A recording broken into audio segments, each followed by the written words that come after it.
di sini akibat dampak bagi orang-orang yang menyekutukan Allah, yaitu bersekutu, dia berteman dengan jin, ya.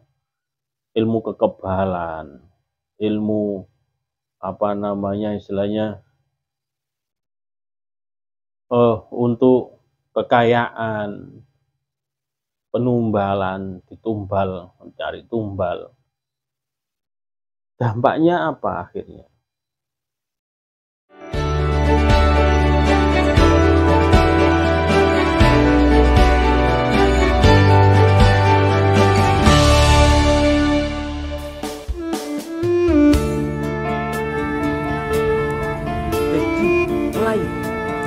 Mulai tak? Ya, sip.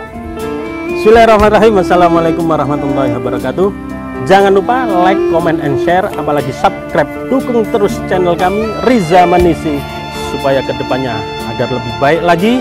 Dan jangan lupa kritik dan saran di kolom komentar kami untuk membangun kedepannya. Terima kasih. Assalamualaikum warahmatullahi wabarakatuh.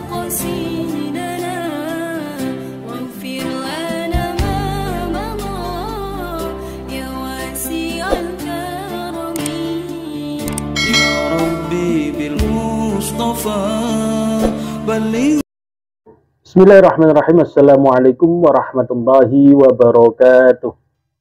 Alhamdulillahirabbil alamin. Wassalatu wassalamu ala asyrafil anbiya wal mursalin wa ala alihi wa sahbihi ajma'in. Rabbi shrah li sadri wa yassir li amri wahlul 'uqdatam min lisani yafqahu qawli. La haula wa la quwwata illa billahil aliyyil azim. Asyhadu an la ilaha illallah wa asyhadu anna Muhammadar Rasulullah. Allahumma shalli ala sayyidina Muhammad wa ala alihi wa sahbihi ajmain. Amma ba'du. Alhamdulillah, saudaraku yang dirahmati oleh Allah. Pada kesempatan kali ini saya akan membahas di channel YouTube kami Riza Manisi tentang request yang mana sudah masuk di dalam WA kami atau inbox kami, bagaimana hukum dari orang yang selalu bersekutu atau melakukan perjanjian, ikatan dengan makhluk-makhluk Allah yang berupa jin. Jadi bagaimana hukumnya ketika kita melakukan pertemanan ataupun hubungan dengan jin itu sendiri, walaupun tujuannya yaitu apa? Untuk sebuah kebaikan. Nah, ini harus kita jelaskan pada kesempatan kali ini agar supaya kita yang hidup di dunia ini, khususnya manusia, makhluk Allah ini, supaya tidak tersesat di dalam perjalanan hidupnya sampai nanti kita meninggal dalam keadaan husnul khatimah. Amin ya rabbal alamin. Saudaraku yang dirahmati oleh Allah, terkadang dalam kehidupan kita ini, setiap kali perjalanan hidup manusia itu tidak terlepas dari suatu bentuk ujian demi ujian. Cobaan demi cobaan selalu kita hadapi. Walaupun itu seakan-akan sepele, terkadang menjadi masalah dalam diri kita.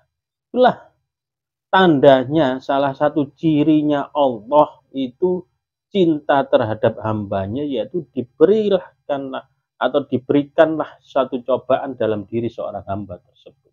Tapi terkadang kita tidak menyadarinya, bahwasanya ujian, cobaan, ataupun sejenis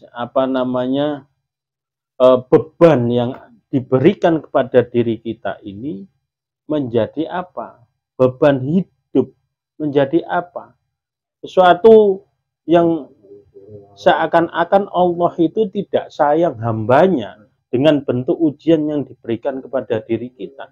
Inilah kadang kita berpikir dengan pikiran-pikiran yang salah, kita menyimpulkan dengan kesimpulan yang salah, akhirnya apa? Mengambil apa? Jalan pintas. Ya. Ketika kita contohnya yaitu kita ingin mengadakan usaha, ya, kita ingin usaha ya kecil-kecilan, mau jualan penyetan ataupun jualan toko, jual beras, jual minyak, jual alat-alat sehari-hari, kebutuhan sehari-hari, telur dan lain sebagainya. Ketika kita sudah ikhtiar melakukan kewajiban kita selaku hamba Allah dengan berusaha di dunia ini ikhtiar bekerja, tapi ketika kita diuji oleh Allah, pekerjaan kita, usaha kita ini sepi. Bahkan warung pun tidak, istilahnya tidak sesuai keinginan kita. Akhirnya apa yang terjadi? Ada bisik-bisik, omongan-omongan, kayak pengen warungmu rame, ayo takjak nang kono. Nah, ayo takjak nang kono ini yang biasanya tujuannya tidak lain yaitu apa? Ingin apa? Menjalin hubungan, yaitu apa? Dengan perjanjian-perjanjian dengan makhluk-makhluk, yaitu sejenis jin tersebut. Kedukun datang, Mbah, warung saya sepi, toko saya sepi, usaha saya sepi. Saya ingin usaha saya rame, toko saya rame, saya ingin bangkit lagi. Akhirnya ada satu persyaratan-persyaratan perjanjian. Manusia yang ketika diuji imannya ini tidak kuat, ngambil langkah yang begitu tidak sesuai dengan syariah, maka ini yang tidak diperbolehkan. Harusnya kita tinggalkan. Kenapa? Ketika tokomu sepi, usahamu bangkrut, jatuh pekerjaanmu, kamu lari, ingin mengadakan apa? Menyekutukan Allah, ingin mengadakan pertemanan dengan makhluk-makhluk Allah, yaitu berupa jin tersebut untuk membangkitkan itu. Itu jalan yang salah, sesat dan menyesatkan, saudaraku yang dirahmati. Apa yang harus kita lakukan? Kita harus pahami dulu, kuatkan iman kita ini. Bahwasanya dalam surah Al-Baqarah sudah dijelaskan. Ya. La yukallifullahu nafsan illa wus'aha laha ma kasabat wa 'alaiha maktasabat.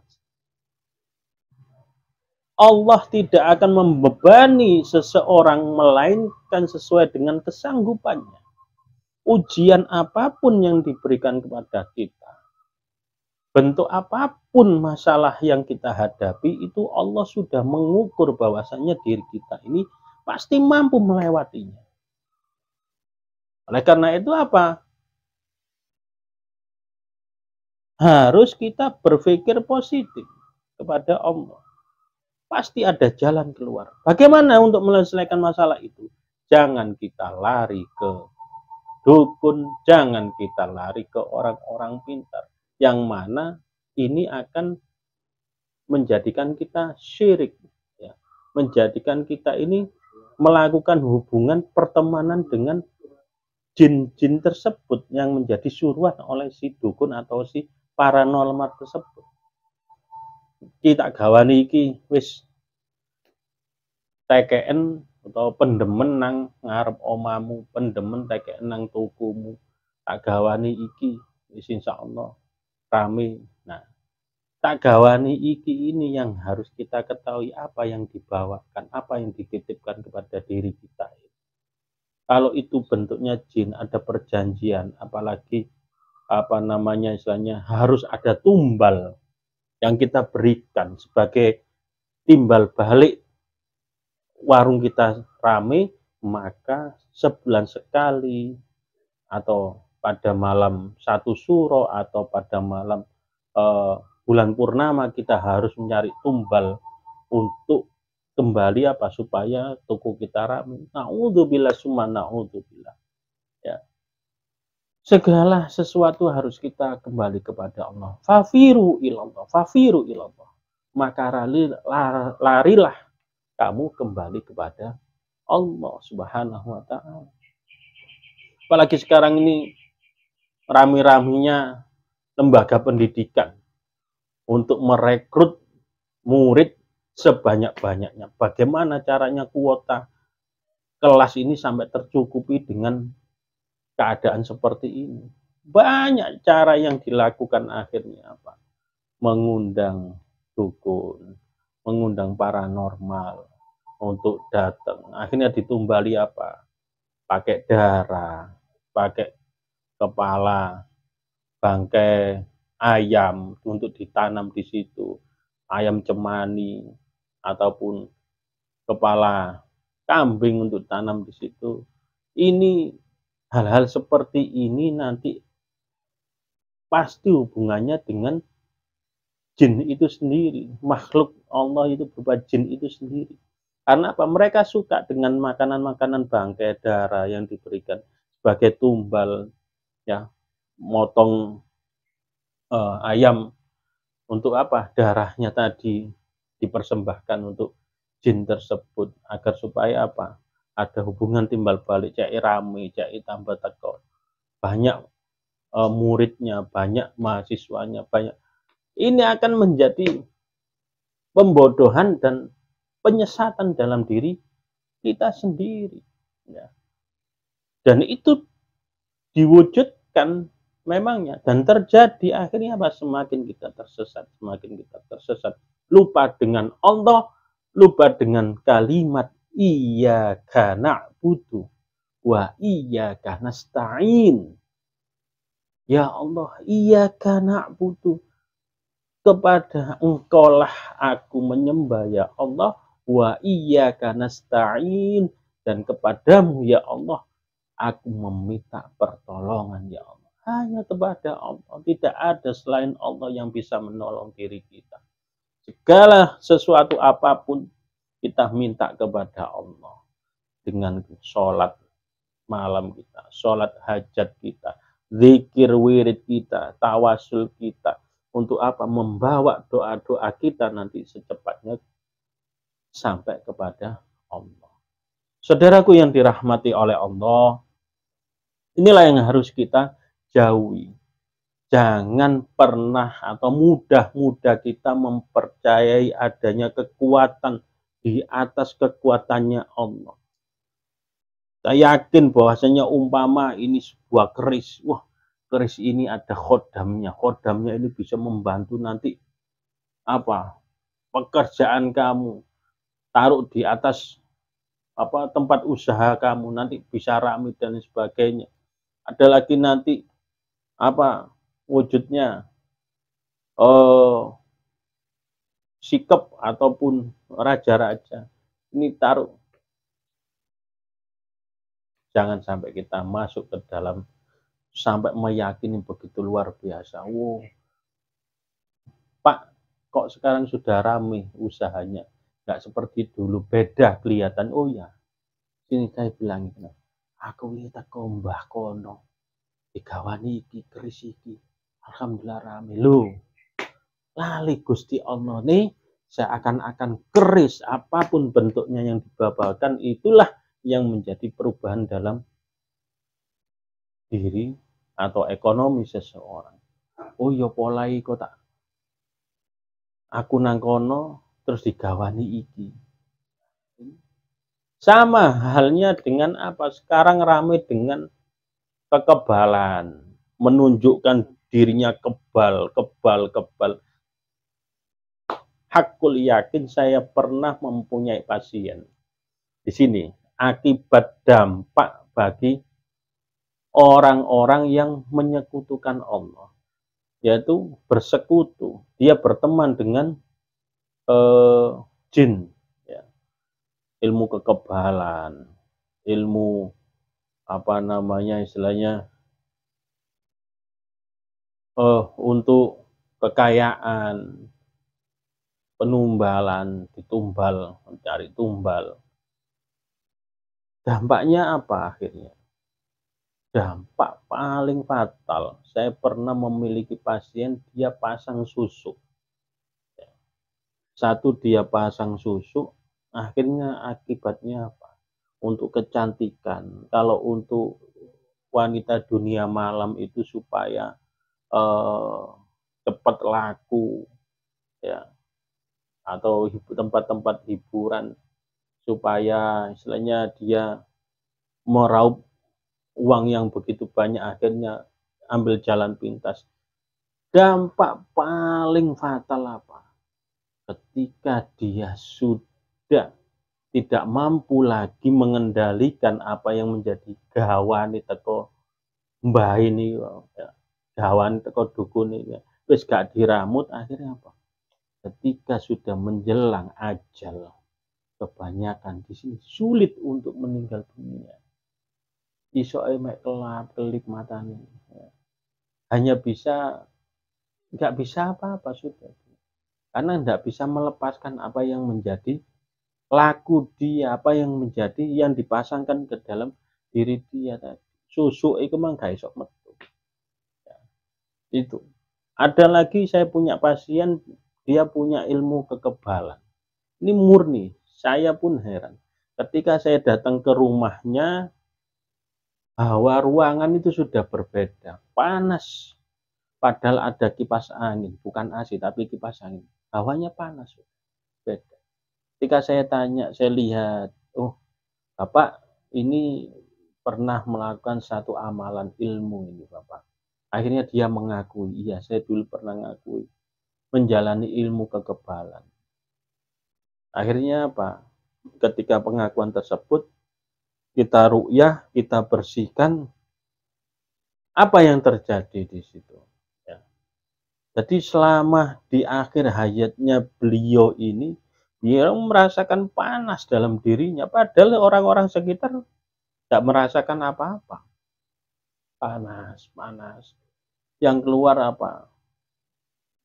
Kata-kata kotor, karena tidak mampu dia untuk membawa keadaannya diri dia sendiri. Akhirnya kita keluarkan, kita bantu, kita keluarkan apa yang menjadi laku dia tadi, yang sesat tadi kita keluarkan.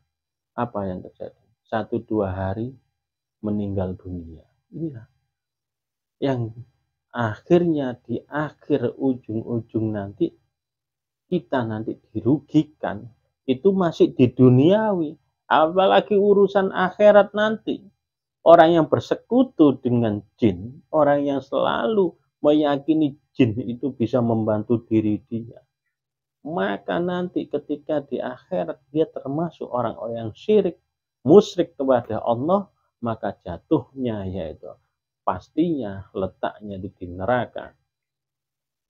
Saudaraku yang dirahmati oleh Allah, ayo kita koreksi diri kita, ayo kita lihat diri kita ini agar supaya apa? Setiap perjalanan hidup ini agar kita jauh dari godaan-godaan atau tuntutan-tuntutan, agar kita ini apa? Meyakini adanya kekuatan selain kekuatan Allah. Na'udzubillah. Saudaraku yang dirahmati oleh Allah, ada satu ayat dalam Al-Quran, yaitu surah Al-Jin ayat 6, yang mana artinya saya bacakan. Dan sesungguhnya ada beberapa orang laki-laki dari kalangan manusia yang meminta perlindungan kepada beberapa laki-laki dari golongan jin, tetapi mereka, yaitu jin tersebut, menjadikan mereka manusia bertambah sesat. Jadi intinya kalau kita meminta pertolongan kepada jin, mengadakan persekutuan dengan jin, maka sesungguhnya dia sudah sedikit demi sedikit mulai menyesatkan diri manusia tersebut. Ini harus diingat, hati-hati. Ayo tinggalkan. Tidak ada lagi dalam pikiran kita mengambil jalan pintas tersebut. Nah, oleh karena itu, walaupun dengan cara pengobatan ini, saya pernah menemukan seorang peruqyah yang dia baca ayat Al-Quran. Ini saya cerita. Saya pun ada di situ, ada di ruangan itu. Yang dia baca ayat Al-Quran, bahkan ayat yang sungguh dahsyat dalam Al-Quran, yaitu ayat kursi. Allahu la ilaha illa huwal hayyul qayyum la ta'khudhuhu sinatun wa la nawm lahu ma fis samawati wa fil ardi alladzi yashfa'u indahu illa bi idhnihi ya'lamu ma baina aydihim wa ma khalfahum wa la yuhituna bi syai'in min 'ilmihi illa bima syaa' wasi'a kursiyyuhu samawati wal ardi wa la ya'uduhu hifdzuhuma wa huwal 'aliyyul 'azim. Yang dia baca ayat kursi. Tetapi sejatinya ketika kita lihat di situ, ternyata di belakang dia, dalam diri dia bersekutu dengan jin tersebut. Dia membawa jin, membawa khodam. Lalu dia mulai kesurupan, kemasukan oleh khodamnya sendiri. Ayo metu, ayo keluar, ayo metu, sampai aku. Lalu, kenapa kita harus bermain seperti itu? Hati-hati. Saya ingatkan, kalau peruqyah ngaku ruqyah syar'i, yang dia baca ayat Al-Quran, yang dia baca yaitu ayat-ayat Allah, tetapi kok masih yakin percaya ada kekuatan di atas kekuatannya Allah, percaya keris bisa berdiri, ini ada khodamnya ini, keris ditaruh di atas pintu masuk rumah, ada khodamnya ini. Kok masih percaya hal-hal seperti ini, hati-hati, akan mengotori keimanan kita. Itu memang ada. Tidak mungkin kita tidak menutup kemungkinan adanya sosok jin yang tinggal di tempat-tempat seperti itu. Pasti ada, tetapi tidak perlu kita menjadikan seakan-akan adanya kekuatan yang lebih dari apa yang kekuatan Allah itu sendiri.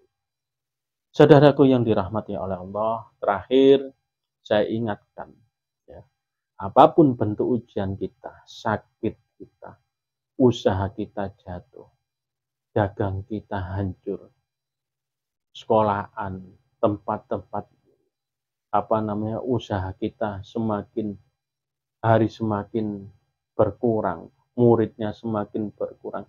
Jangan pernah kita ngambil jalan pintas. Untuk apa? Untuk melakukan pertemanan dengan jin tersebut. Akhirnya apa? Yang terjadi penyesatan, adanya tumbal. Syukur-syukur nanti apa? Lebih bahayanya lagi kalau tumbal tersebut yaitu dari keluarga kita. Anak kita jadi tumbal, ya. Istri kita jadi tumbal, suami kita jadi tumbal, ya. Karena kita tidak bisa memenuhi apa yang menjadi persyaratan di awal tadi. Akhirnya satu persatu akan hancur keluarga kita. Hanya tujuannya yaitu untuk dunia. Sudah banyak contoh-contoh tersebut. Ayo kita ambil ibroh, ya, kaca perbandingan untuk diri kita. Pak, insya Allah kalau hidup kita dekat dengan Allah, hidup kita memang benar-benar memohon perlindungan kepada Allah, meminta pertolongan kepada Allah. Insya Allah, Allah akan menurunkan pertolongan pada diri kita, melepaskan segala permasalahan hidup dunia kita, dan selalu wirid, zikir, baca Quran, sholat 5 waktu kita jaga. Insya Allah hati ini akan tetap lurus, tidak akan pernah berbelok dari jalan yang tujuan utama kita, yaitu biqauli la ilaha illallah Muhammadur Rasulullah. Sampai akhir hayat kita bisa mengucapkan hal tersebut, dimudahkan oleh Allah, maka itulah kebahagiaan yang luar biasa bagi seorang muslim. Mungkin itu saja dari saya. Jaga diri, jaga hati, jangan sampai kita tersesat dan menyesatkan orang lain. Mari kita koreksi diri. Wabillahi taufik wal hidayah. Astaghfirukum. Wassalamualaikum warahmatullahi wabarakatuh.